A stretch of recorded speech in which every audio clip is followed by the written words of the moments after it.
The massive view screen on the bridge of the Vexari warship Unstoppable Dominance displayed a long document. Commander Zex Tour stared at it with his 4 eyes narrowed to slits. His gray skin wrinkled around his mouth as he let out a hissing sound of dismissal.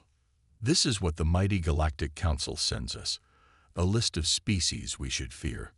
Zex Tour laughed, a harsh barking sound that his officers quickly joined in with, all except Intelligence Officer Mevlon, who continued to scroll through the document with her lower arms while her upper limbs remained perfectly still.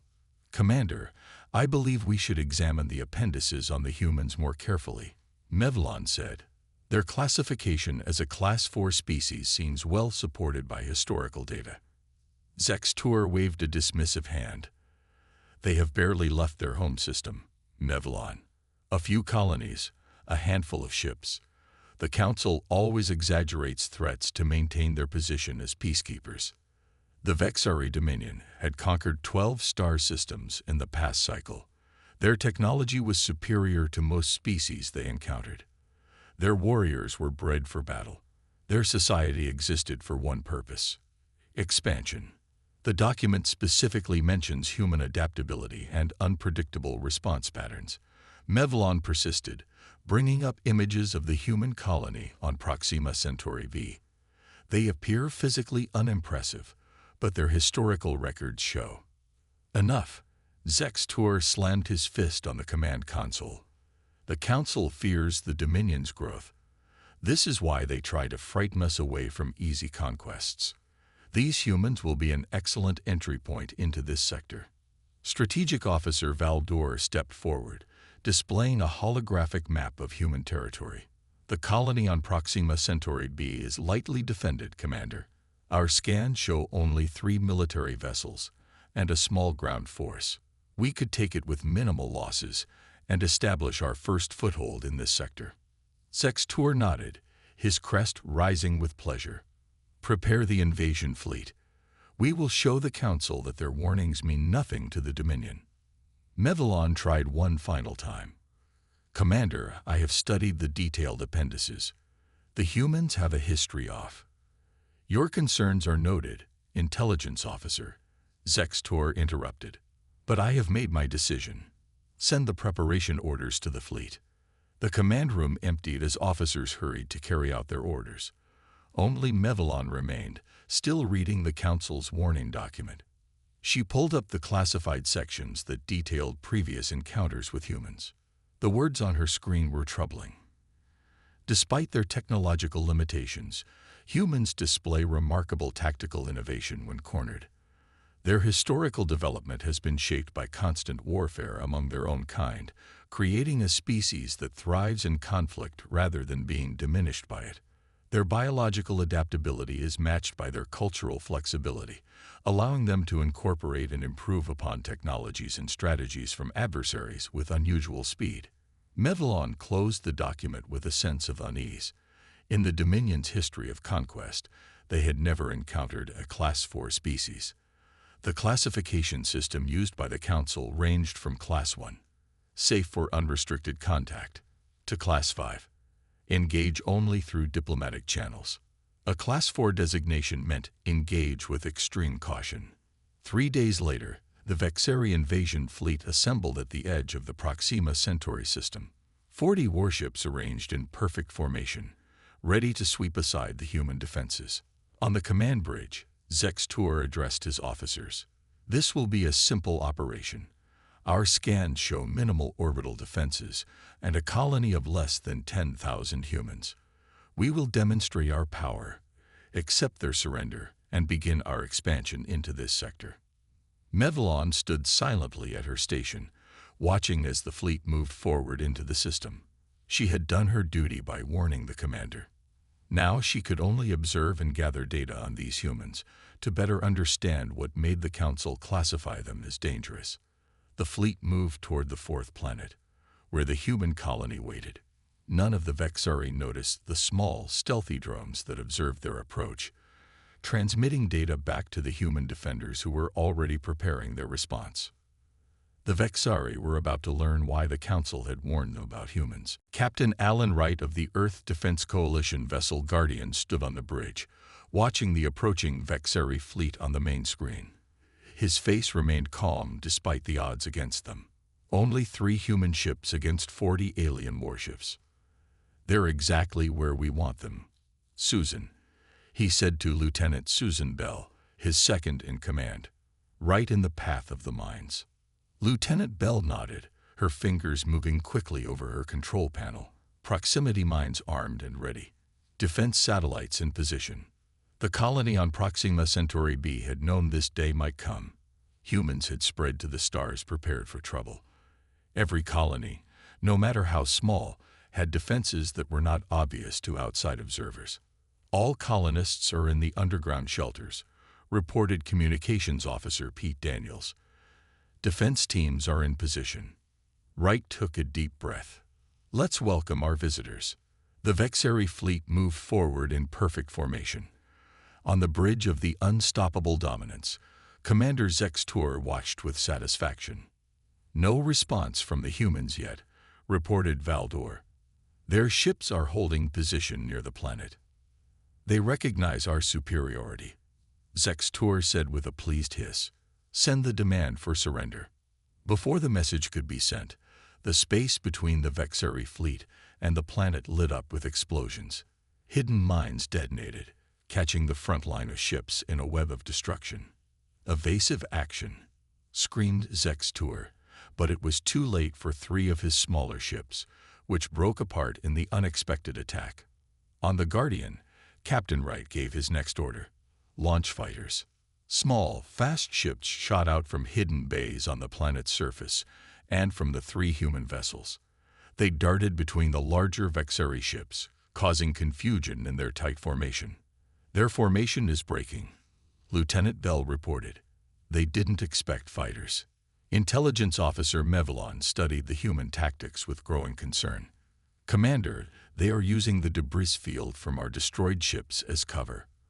Our sensors can't lock onto their fighters. Zex Tour's crest flattened against his head in anger. Launch our own fighters. Target their main ships. The battle became chaotic as fighters from both sides engaged each other. The humans were outnumbered, but they fought with unexpected skill and daring. After an hour of fighting, Wright knew they couldn't hold out much longer. He opened a channel to the colony. Frank, is everyone secure? Engineer Frank Norton's voice came through clearly. All non-combat personnel are in the deep shelters with 3 months of supplies. Defense teams are ready for ground invasion. Good, Wright replied. We're moving to Phase 2. Wright opened a channel to his other ships. Begin withdrawal procedure. Make it look good. The 3 human ships turned as if trying to escape. 2 of them took heavy damage from Vexari weapons. Sir, Bell called out as their ship shook from a direct hit. Guardian's engines are down to 30%. Perfect, Wright said quietly. Then louder. Send the surrender signal. The Vexari commanders received the human surrender with satisfaction, though it had cost them 7 ships, more than expected for such a small force. The humans are beaten, Valdor announced. Their ships are disabled. The colony is defenseless. Zex Tour's crest rose again in pride. Begin landing operations. Secure the colony and all human technology. Mevalon studied the data from the battle with growing unease. Commander, the humans surrendered rather quickly after fighting so effectively. It seems unusual. They recognized their inevitable defeat. Zex Tour dismissed her concern. Prepare a message to the human homeworld. They have 30 days to surrender all their territories to the Dominion. As Vexari troops landed on the planet's surface, they found the colony seemingly abandoned. They moved through empty streets, securing buildings one by one. Underground, Frank Norton gathered the colony's defense force. Remember the plan, he told them. We let them think they're in control. We watch. We learn. We wait for the right moment. In orbit, the captured human ships were brought aboard the Vexari vessels for study. No one noticed the small devices hidden throughout each ship, quietly gathering data on Vexari technology and sending it through undetectable signals to receivers deep in the colony's underground shelters. The first battle was over. The Vexari believed they had won. The humans knew the war had just begun. Admiral Diane Miller stood in the Earth Defense Command Center, surrounded by holographic displays showing the Vexari message. The alien commander's gray face filled the main screen, his 4 eyes glowing with arrogance as he demanded Earth's surrender. 30 days, Miller said quietly. They think that's enough time for us to prepare our surrender. It's enough time for us to prepare something else entirely, said Great Howard, the diplomatic officer assigned to her crisis team. He pulled up information on the Vexari that Earth had received from the Galactic Council years ago.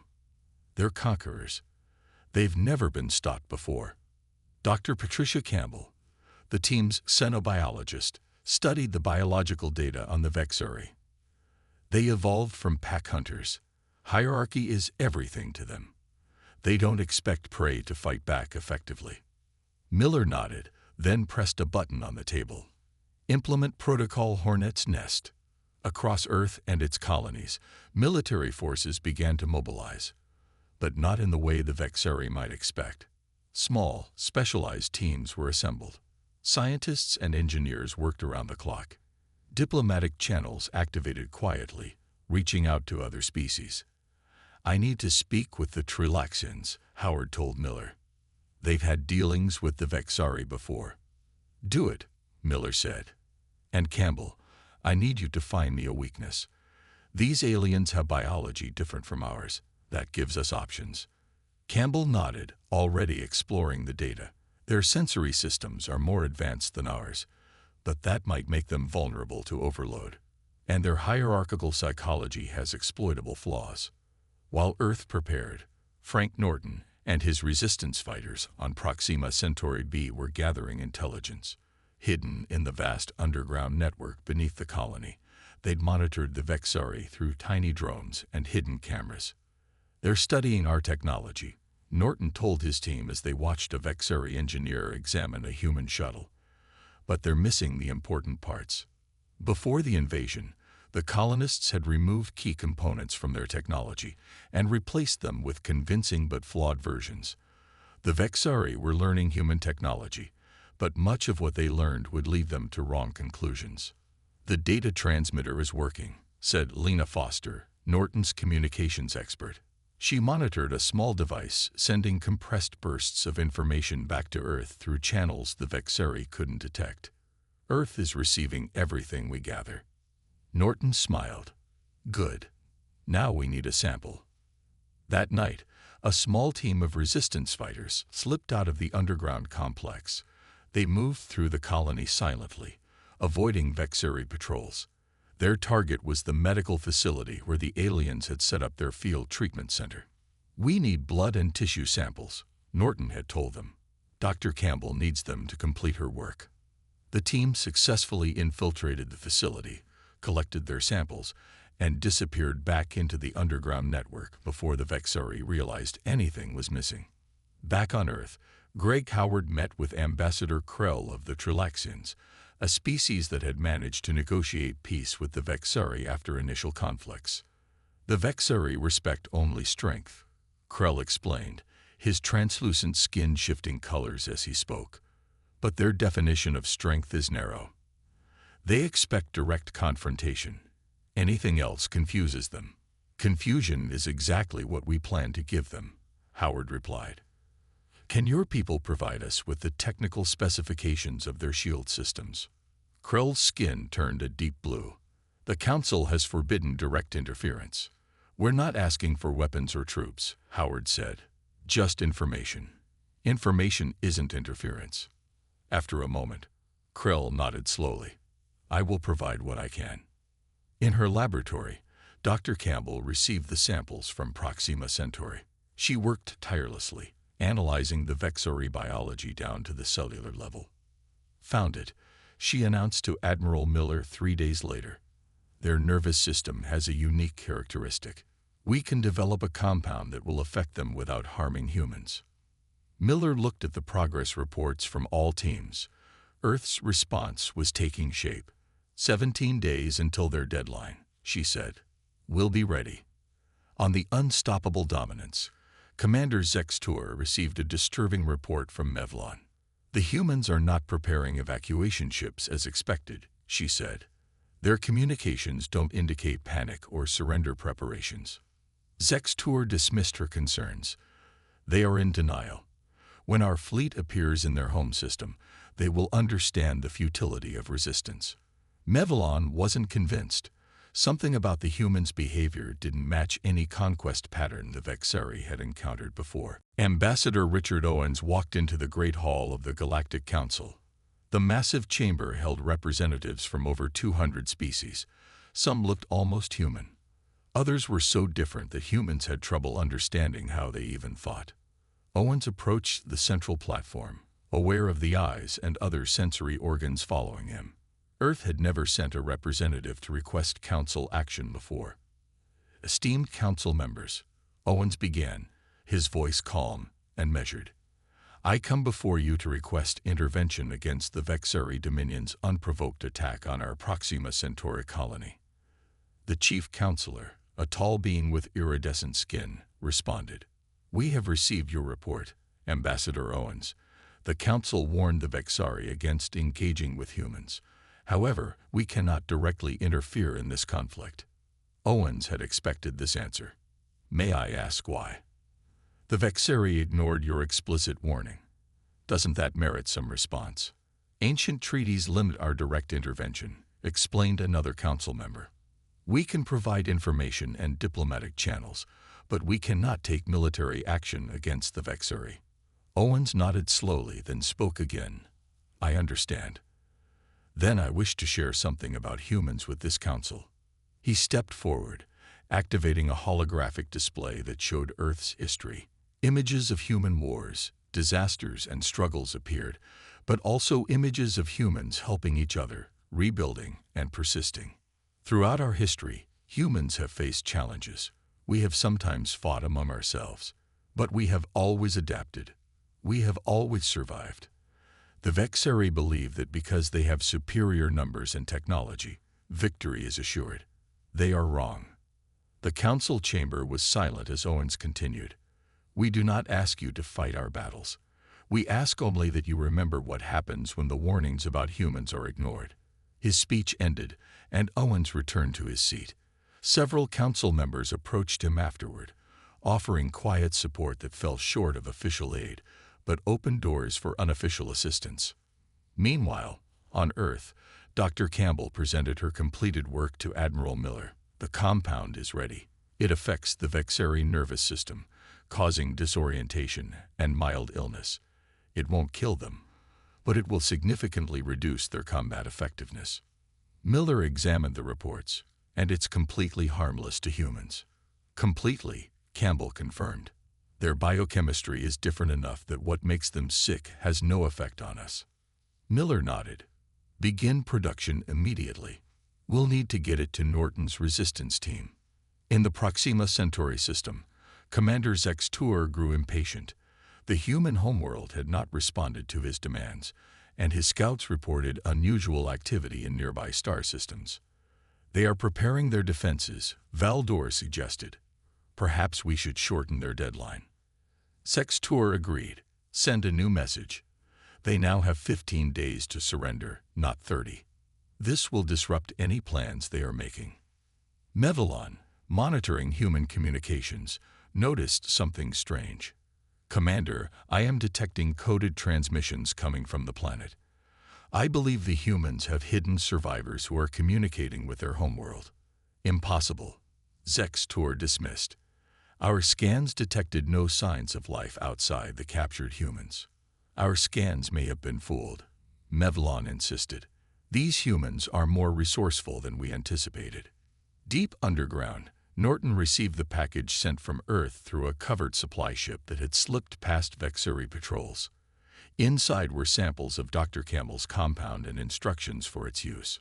We need to introduce this into their air circulation systems, Norton told his team. Their ships, their ground bases, Everywhere they have personnel. Lena Foster examined the delivery system. The compound is colorless and odorless. They won't know they've been exposed until the symptoms begin. Norton smiled grimly. And by then, we'll be ready for Phase 2. In Earth orbit, Major Kelly Johnson briefed her Special Operations team. Elite soldiers from around the world had been selected for Operation Shadowhand. We won't engage the Vexari directly, she explained. Our mission is infiltration and sabotage. We hit their supply lines. We corrupt their systems. We make them feel that nowhere is safe. As the Vexari's 15-day deadline approached, humans throughout Earth and its colonies prepared. They did not prepare to surrender.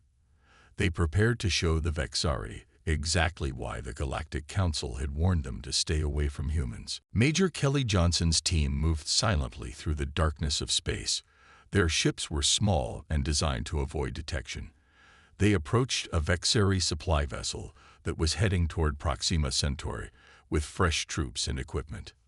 Remember, we're ghosts, Johnson told her team over the secure comlink. They shouldn't know we were ever here. The human ships attached to the larger Vexari vessel. Specially trained soldiers cut through the hull at carefully selected points where sensors were weakest. They slipped inside, moving through maintenance shafts and service corridors. Johnson checked her tablet, which displayed the Vexari ship's layout based on intelligence gathered by Norton's resistance fighters. Team 1, head for the life support systems. Team 2, with me to the cargo holds. On the bridge of the Vexari ship, no alarms sounded. No one noticed the small changes being made throughout the vessel. By the time Johnson and her teams extracted, they had planted Dr. Campbell's compound in the air system and installed tiny devices in the ship's cargo that would later cause equipment failures. Similar operations took place across Vexari supply lines. Human teams struck and disappeared before the Vexari knew they were there. In the colony on Proxima Centauri, Norton's resistance fighters began their part of the plan.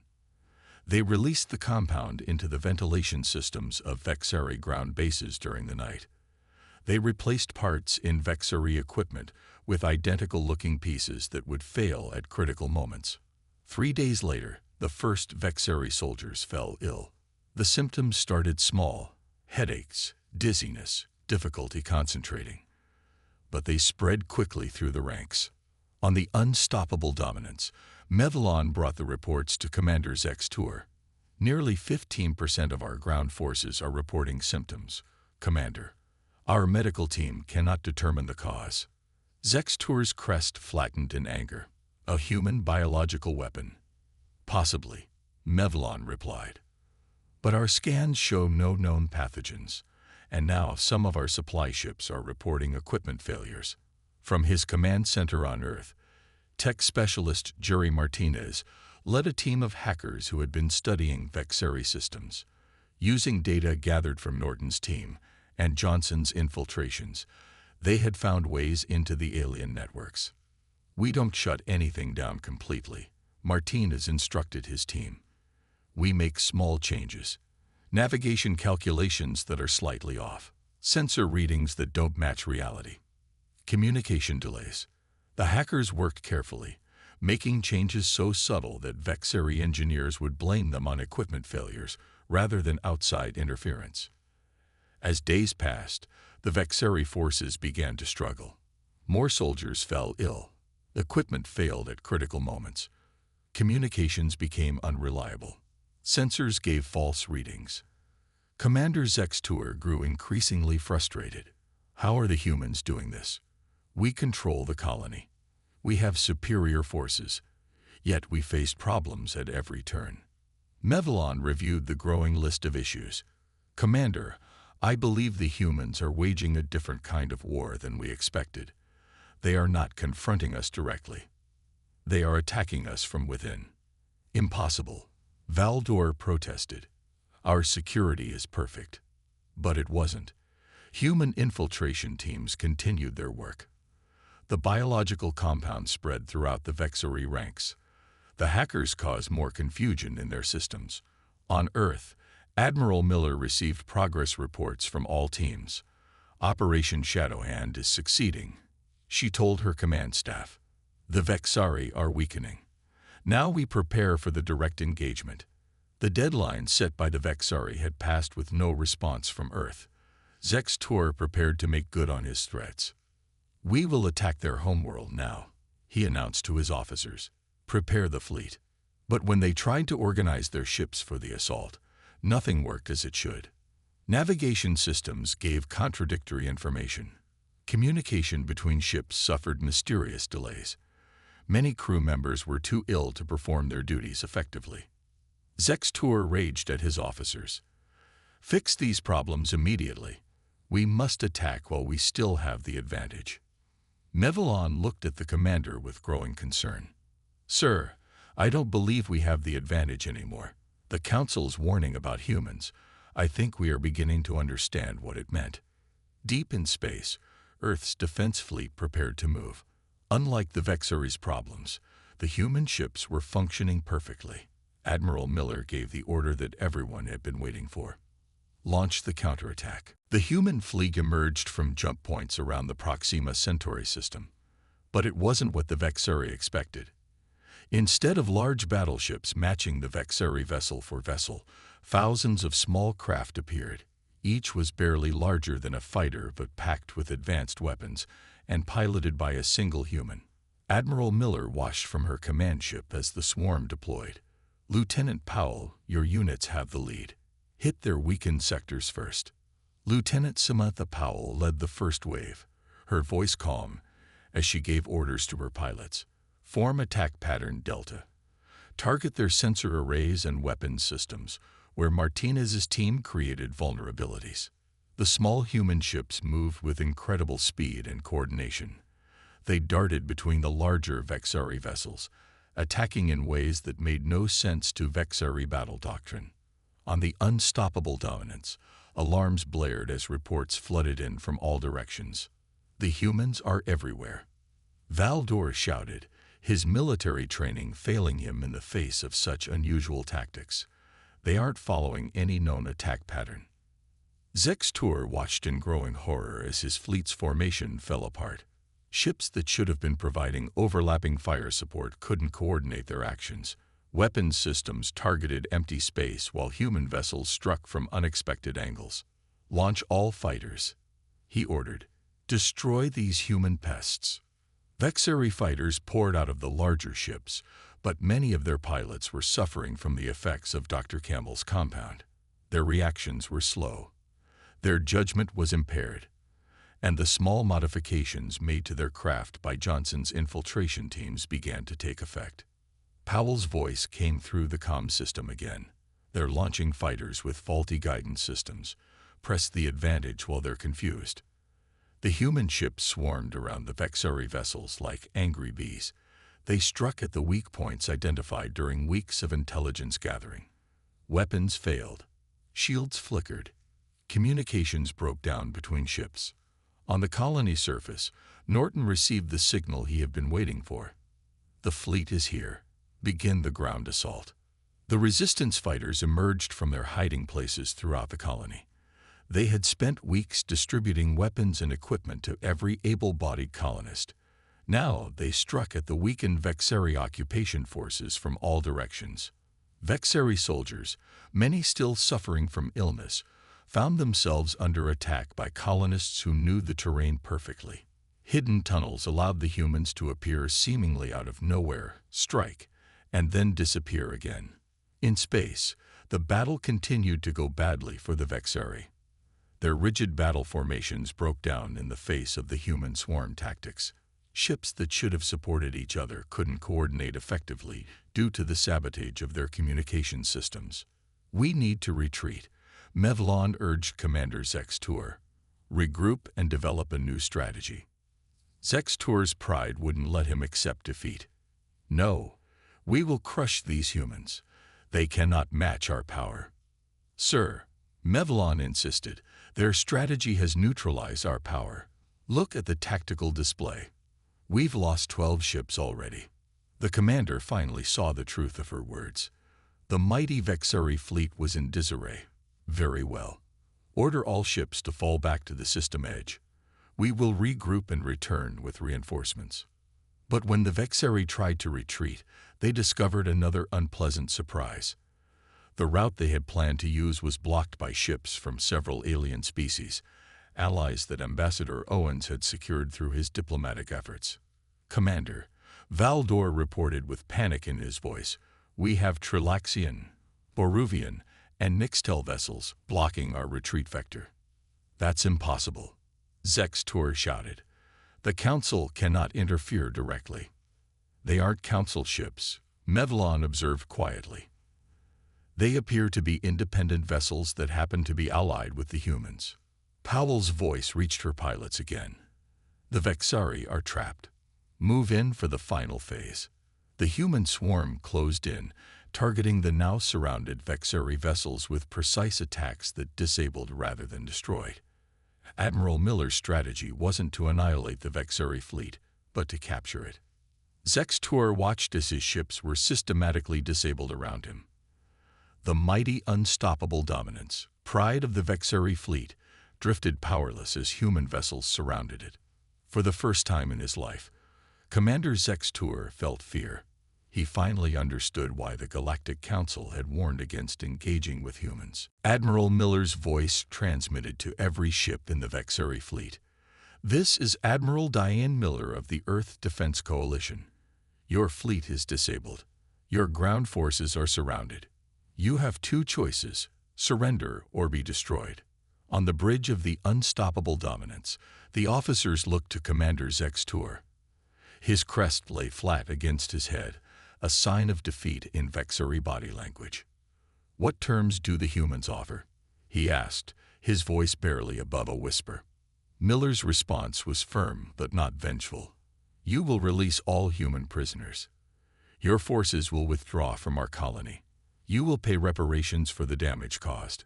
And you will sign a formal agreement recognizing human territory as off-limits to the Vexari Dominion." Zextor turned to his officers. Valdor was shaking with rage. "We cannot surrender to lesser beings. We should die with honor." But others on the bridge looked less certain. Several were visibly ill from the compound that had spread through the ship. Equipment failures continued to plague their systems, and the tactical displays showed clearly that they were surrounded and powerless. "Commander," Mevlon said quietly, "I advised against this invasion. The humans are not what we thought. If we refuse their terms, we will lose not just this fleet, but all the soldiers and crew serving in it." Before Zextor could respond, a junior officer approached him. "Sir, several ship captains are requesting new orders. 3 vessels have already signaled their surrender to the humans."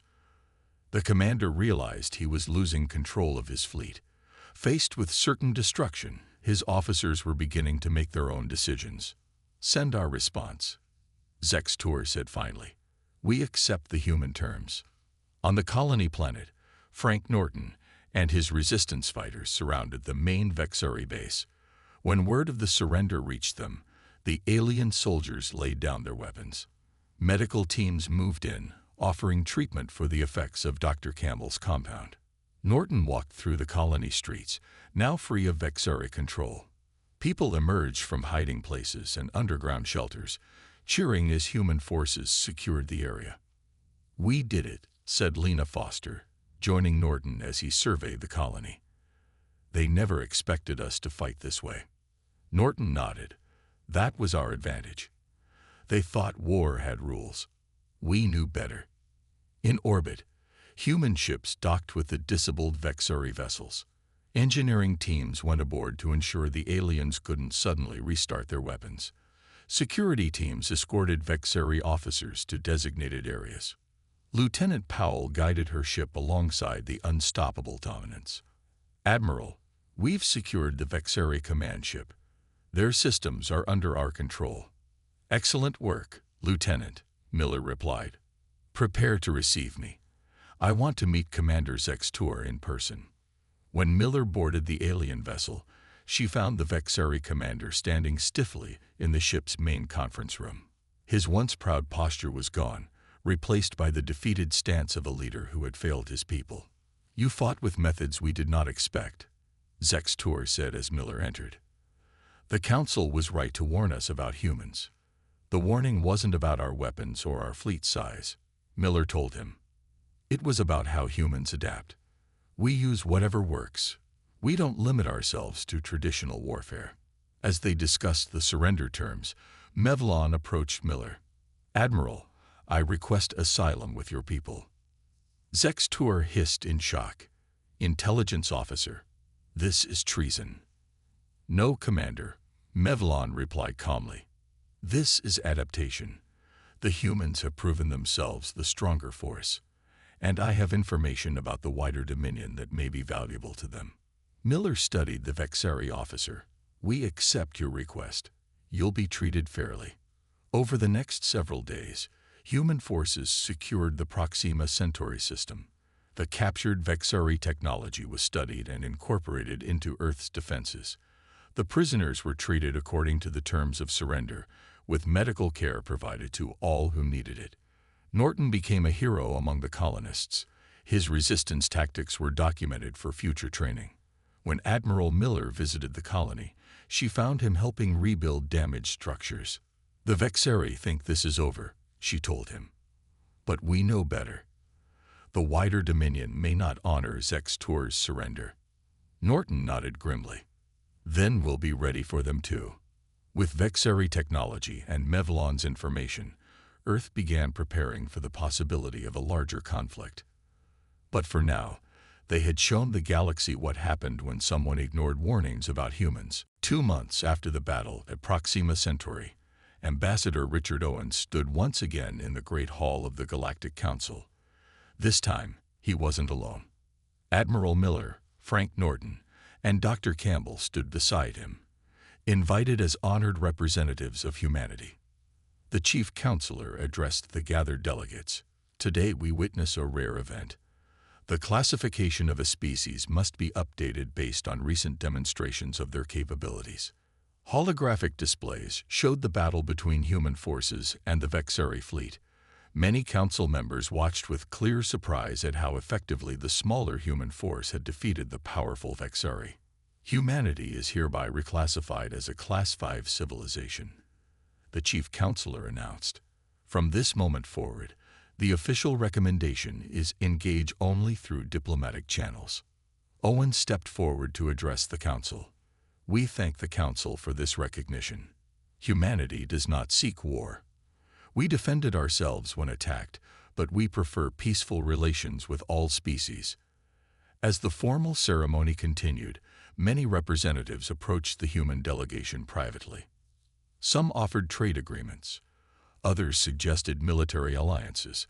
Species that had previously ignored Earth now sought connection with the humans who had defeated the feared Vexari dominion. It seems we've become popular, Miller said quietly to Owens. The ambassador nodded. They respect our victory, but more importantly, they respect how we achieved it. Not just with military strength, but with intelligence, adaptability, and coordination of many different approaches. As the reception continued, a group of Vexari entered the chamber. Unlike the military officers humans had encountered before, these wore elaborate robes marked with symbols of the Vexari central government. Ambassador Owens, the lead Vexari said, bowing slightly, I am High Minister Vexcall from the Vexari homeworld. We wish to speak with your delegation on a matter of great importance. The humans were led to a private meeting room. High Minister Vexcall got straight to the point. The actions of Commander Zex Tour were not authorized by our central government, he said. He exceeded his authority in attacking your colony. Miller raised an eyebrow. Yet you did nothing to stop him when you received the council's report of his actions. The High Minister's crest flattened slightly in embarrassment. We believed his success was certain. We were wrong. What does your government want from us? Owens asked directly. We offer formal apologies and additional reparations beyond those agreed in the surrender terms, Vexcall said. Then he lowered his voice. And we request your help with a greater threat. The humans exchanged glances. Norton leaned forward.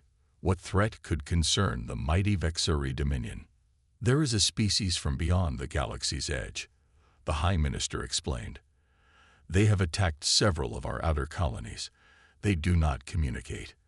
They do not negotiate. They simply destroy. Dr. Campbell studied the Vexari carefully. And you think humans can help against this threat? You defeated our best fleet using methods we had never considered, Vexcall admitted. The same adaptability and unconventional thinking might help against this new enemy that conventional warfare cannot stop. Owens looked to Miller, who nodded slightly. We will bring your request to our government, the ambassador said.